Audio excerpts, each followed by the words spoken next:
When you watch one of those intense nature documentaries. Oh, yeah, the ones that just completely ruin your day. Right, exactly. There's always that one segment that completely changes how you look at the world. Like you see a caterpillar happily munching on a leaf, completely unaware that a parasitic wasp has landed on its back. And injected its eggs inside of it. Yeah. And the crazy thing is, the parasite doesn't just kill the caterpillar immediately. It slowly takes over. It's a very subtle hijacking. Right. It alters the caterpillar's behavior, it feeds off its nutrients, and basically keeps the host alive just long enough to serve its purpose, until eventually the host is entirely consumed from the inside out. It is a terrifying, totally hidden process. It really is. And according to the economist Michael Hudson, it's the exact biological nightmare that is currently happening to the global economy. Which is such a wild comparison. But the most chilling part of that biological process in nature is that the host organism usually has no idea it's even been invaded. Oh. Wait, really? It just doesn't know? Not at all. Its own internal warning systems, like its immune responses, have been completely bypassed or hijacked by the parasite. Wow. And that right there is the central metaphor of our deep dive today. We're digging into Michael Hudson's highly provocative book, Killing the Host, How Financial Parasites and Debt Bondage Destroy the Global Economy. And it is a fascinating read. It is. Yeah. But I should probably give a quick heads up here before we dive in, because Hudson pulls absolutely no punches in this book. No, he really doesn't. He goes after Wall Street, the Chicago School of Economics, and what are broadly called, neoliberal policies with incredible intensity. Very heavily politically charged. Exactly. So I want to make it crystal clear to you, our listener, that our goal today isn't to take a political side or endorse his critiques. We are strictly here to impartially unpack and explore the ideas in his original text so you can understand exactly how his framework operates. Right. We are just mapping out the territory for you. And we're looking at the global economy as a biological organism, right? Examining Hudson's claim that the financial sector has effectively become this parasite infecting it. So how does it actually do that? Well, to understand how a parasite achieves that, you first have to look at how it bypasses the host's immune system. And Hudson argues this happened through a brilliant linguistic sleight of hand over the last century. A linguistic trick. Yeah. The financial sector essentially changed the dictionary definition of a free market. Okay, let's unpack this, because I feel like the phrase free market gets thrown around constantly today. I mean, we hear it on the news every night. Oh, all the time. But Hudson points out that the original classical economists, people like Adam Smith, David Ricardo, and John Stuart Mill, they had a completely different definition than the one we use now. They absolutely did. For those classical economists back in the 18th and 19th centuries, the great battle of their time was freeing societies from the remnants of feudalism. Right, the lords and the kings and all that. Exactly. So when they talked about a free market, they meant a market free from economic rent.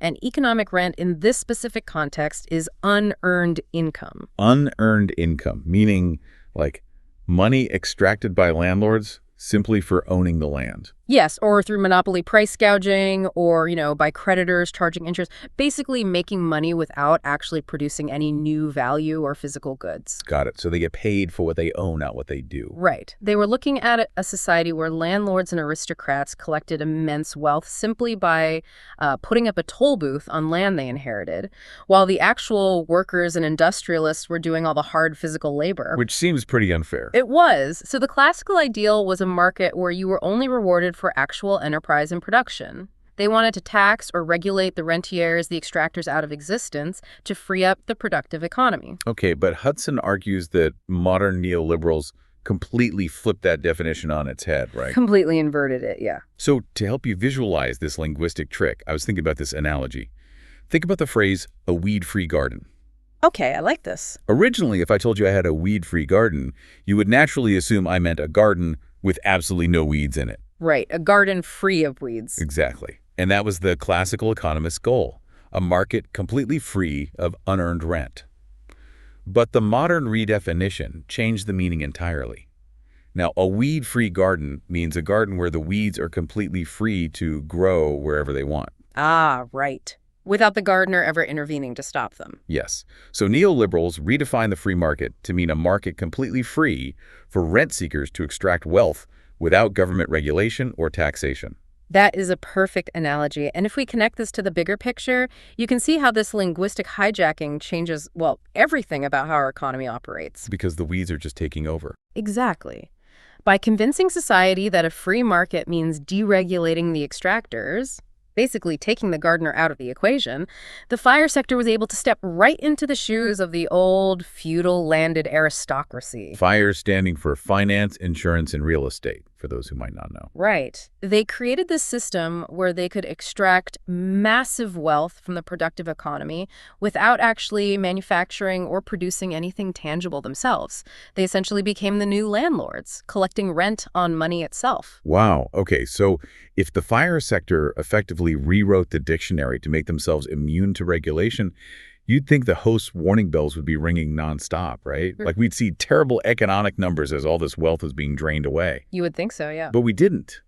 And according to the book, that's because a truly smart parasite doesn't just bypass the immune system, it hijacks the brain. Right. It secretes these enzymes that trick the host into thinking the parasite is actually a vital part of its own body. Which is so creepy. It is. And Hudson argues that in our economic system, the brain is our statistical tracking. Specifically, the National Income and Product Accounts, or NIPA. NIPA. Yeah, NIPA is the massive ledger we use to calculate things like gross domestic product or GDP. And according to Hudson, NIPA hides this wealth extraction by labeling literally all revenue, regardless of how it was obtained, as productive earnings. Exactly. So if a bank makes $1 billion from, exorbitant overdraft fees, or a monopoly jacks up the price of a life-saving drug by 500%. Which happens all the time. All the time. NIPA simply records that as an increase in the GDP. It doesn't differentiate at all between wealth created by, say, building a new solar panel factory and wealth extracted by hiking up a toll on a bridge that has existed for 50 years. It's all just thrown into the same bucket. Yep. And Hudson takes particular issue with Milton Friedman and the Chicago School's famous mantra here, the whole "there is no such thing as a free lunch" idea. Right. Hudson actually views that phrase as, like, a cloak of invisibility. It's used to pretend that private rentiers don't even exist. Because if there's no free lunch, then everything must be earned. Exactly. The logic goes, if there is no such thing as a free lunch, then every single dollar a Wall Street bank makes must have been earned through some sort of productive service. I mean, it is how you get the CEO of Goldman Sachs famously claiming that his employees are the most productive in the world simply because they take home the most money. Which is just a massive leap in logic. Total leap. So what does this all mean for you, the everyday person? Let me push back on this GDP logic for a second based on Hudson's text. Go for it. If my bank hits me with a massive $30 late fee because I was 1 day behind on a credit card payment, the nation's GDP technically goes up. Right. Because the bank's quote-unquote product increased. Mathematically, yes, GDP goes up. But absolutely nothing of value was created for society. It just means I have 30 fewer dollars to spend at my local grocery store. And what's fascinating here is that Hudson has a specific term for that exact scenario. He calls it rent deflation. Rent deflation. Yeah, we are all used to hearing about price deflation, but rent deflation is this transfer of wealth that slowly drains the circular flow of the real economy. So it's sucking money out of the real world. Exactly. When you pay that late fee or inflated toll or exorbitant rent, that money is siphoned out of the productive economy. Hudson categorizes this by basically splitting the world into two economies. Okay. Economy number one is the real economy. This is where people make and buy goods, they pay wages, they build tangible things. The stuff we interact with daily. Right. Then there's economy number two, which is the financial sector, trading in debt, stocks, and rent extraction. And because our statistical brain, the GDP numbers, lumps both of those economies together, it completely masks this massive extraction as overall economic growth. It's a perfect illusion. The host organism looks at the numbers and thinks it's getting stronger. It says, wow, look at our GDP, we're growing. When in reality, it's just the parasite getting sadder while the host slowly starves. So we know how the parasite hides its presence, but we really have to look at how it actually feeds. The teeth of the parasite. Yes. What is the mechanism that is actually draining the life out of the host economy? And according to Hudson, it boils down to the terrifying mathematical reality of debt and compound interest. This part of the book blew my mind. This is a realization Hudson had early in his career, and it was heavily influenced by an economic historian named Terence McCarthy. Oh, right. McCarthy's work is central here. The core tension Hudson identifies is this clash between two fundamentally different types of growth. So the real economy, the physical world of factories, farms, human labor, it only expands linearly. Because of physical constraints. Exactly. You can only grow so much wheat per acre. You can only lay so many miles of train track in a single day before you run into hard physical limitations. Yeah. But finance and debt, they expand exponentially. And the history of how this started is just mind-blowing. Yeah. The sources point out that the concept of interest wasn't originally tied to any real-world productivity or agricultural yield at all. Really? Where did it come from? Well, in Bronze Age Babylon and Sumeria, the interest rate was set at 1/60th a month. 1/60th. Why that specific number? Simply because they used a sexagesimal math system, meaning a base 60 system. Yeah. It was literally just mathematically easy for the temple scribes to calculate using their fractional system. Wait, so it was just an administered price? Just a bureaucratic convenience? Exactly. It completely ignored physical reality. It was just easy math for the scribes. That is wild. And those ancient societies actually understood the danger of this math much better than we do today. They saw that debts compounded way faster than crops could ever grow. Right, because nature is linear. So if a drought hit, the farmers couldn't pay. Their land was seized by the creditors, and the farmers were forced into debt bondage. Debt slaves. Yep. And the kings realized that if that continued, the entire society would collapse because the king would have no free citizens left to fight in the army or, build public works. Oh, what do they do? That's why Babylonian kings instituted regular debt jubilees. These were blanket cancellations of agrarian debt. They freed the debt slaves and returned all the land to its original owners. It was the only way they knew to save the host economy from this parasitic math. Because the math is just absolutely relentless. I mean, there is a simple shortcut to understand this that Hudson talks about called the rule of 72. Oh, yeah, the doubling time. Right. If you divide the number 72 by the annual interest rate, you get the exact number of years it takes for a debt to double. So if your credit card debt is compounding at 24%, that debt doubles every 3 years. Which is terrifying if you're on the wrong end of that loan. And the text shares this calculation by an 18th century mathematician named Richard Price that illustrates just how absurd this exponential growth is. Oh, the penny example. Yes. Price calculated that if a single penny, just one penny, had been saved at 5% compound interest starting at the birth of Christ, it wouldn't just be a large sum of money today. Right. It wouldn't just be billions. No. That single penny would have grown into a solid gold sphere larger than the entire solar system. It just completely shatters the illusion. The real physical world simply cannot keep up with compound interest over the long term. It's mathematically impossible. Which leads us to the economist Hyman Minsky. He mapped out the stages of how this financial cycle plays out in modern times, especially since we don't do those Babylonian debt jubilees anymore. We definitely don't.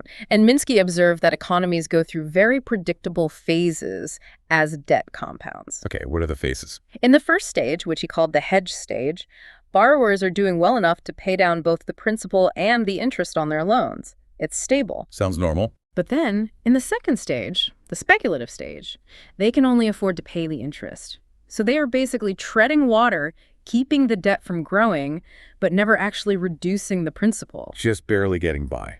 Then comes the final stage, which Minsky called the Ponzi stage. The Ponzi stage, yeah. In this stage, borrowers cannot even afford the interest payments. Their income simply doesn't cover the debt service. So they have to borrow more money just to pay the interest on their existing debt. Right. They are piling on new debt simply to avoid defaulting on the old debt. And here's where it gets really interesting, because Hudson uses this brilliant biological analogy from the text to help us visualize this exponential terror. The lily pond. The lily pond. Yeah. So imagine a pond where a single lily pad is planted and it doubles in size every single day. Okay, doubling every day. Right. The pond will be completely covered by day 30, choking off all the sunlight and all the oxygen for the fish living below. Yeah. So the question is, on what day was the pond only half full? Day 29. Day 29. And think about that. You look out over the water on day 29 and you think, wow, there's still half a pond left. We have plenty of room. Everything looks fine. Exactly. Right. But just one day later, it's completely over. The end comes incredibly fast because the mathematical curve just skyrockets straight up at the very end. It's a huge blind spot for human psychology.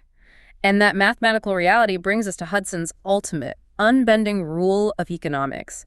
Debts that can't be paid won't be. They won't be. It is a physical impossibility for exponential debt to be repaid by a linear real economy. So the only question society actually has to answer is how they won't be paid. Meaning who takes the hit? Exactly. Will the debts be wiped out through forgiveness and debt jubilees, saving the host economy like the ancient Babylonians did?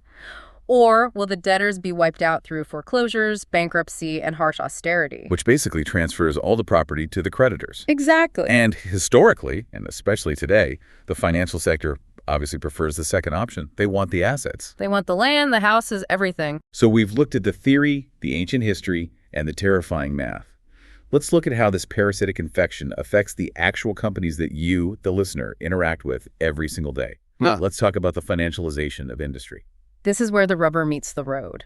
And to see the contrast, we really have to look at how banking operated before this modern financialization took hold. Okay, how did it used to work? Well, in the 19th century, there was what Hudson calls the Saint-Simonian and German ideal of banking. Saint-Simonian? Yeah, the Saint-Simonians were a French movement, and they viewed banking almost as a public utility meant to build nations. Oh, wow. Under this model, banks actually partnered with industry for the long haul. They took equity shares in businesses, they provided long-term loans to physically build new factories, lay railroad tracks, hire workers, and fund actual industrial growth. So their success was directly tied to the physical growth of the host company. Like, if the company built more steel over 20 years, the bank made money. Yes, they grew together. But modern Wall Street shifted violently away from that long-term view. The sources track this aggressive shift starting in the 1980s with Michael Milken and the rise of high-interest junk bonds. The 80s, right. The greed is good era. Exactly. It transformed finance from builders into raiders. And it's a trend that continues today with what are called activist shareholders, people like Carl Icahn. Okay, let's dive into the Apple case study detailed in Hudson's book, because this is where the mechanism becomes so clear. Yeah, this is a great example. So by 2013, Apple was sitting on a massive, unprecedented cash pile of $137 billion. They were phenomenally successful, selling iPhones hand over fist. Doing incredible business. But Carl Icahn, acting as an activist shareholder, bought up Apple stock and started applying immense pressure on the management.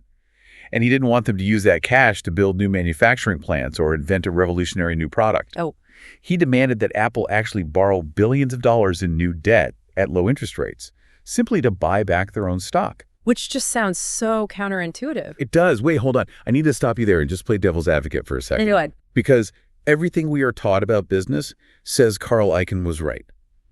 If a company buys back its stock, the stock price goes up and the shareholders get richer. The company is theoretically worth more on paper. So why is borrowing money at a super low interest rate to do a stock buyback inherently a bad thing if the market rewards it? See, this raises an important question, and it gets to the very heart of the illusion Hudson really wants to shatter.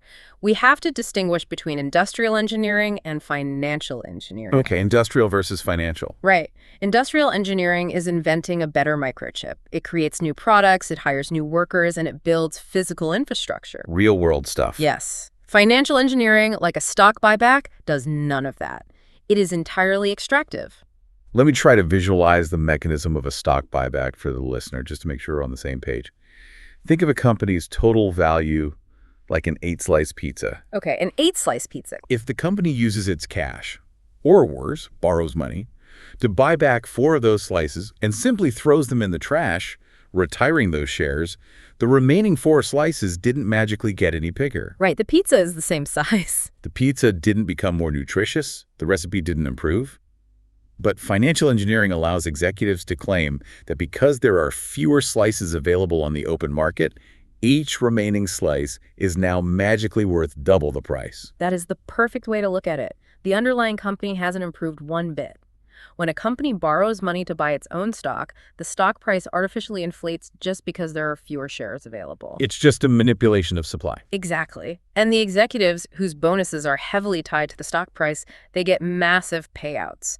The activist shareholders, like Icahn, they sell their artificially inflated shares for a quick, massive profit and just leave. But the host company is left saddled with billions in new debt. Yes, the text actually contrasts Apple with IBM, and the IBM story is genuinely tragic for American industry. What happened with IBM? Well, over a decade, IBM spent $108 billion buying its own shares to artificially manipulate its earnings per share metric. 108 billion. That is insane. Right. And while they were dumping billions into this pizza slice illusion, they were actively starving their own research and development budgets.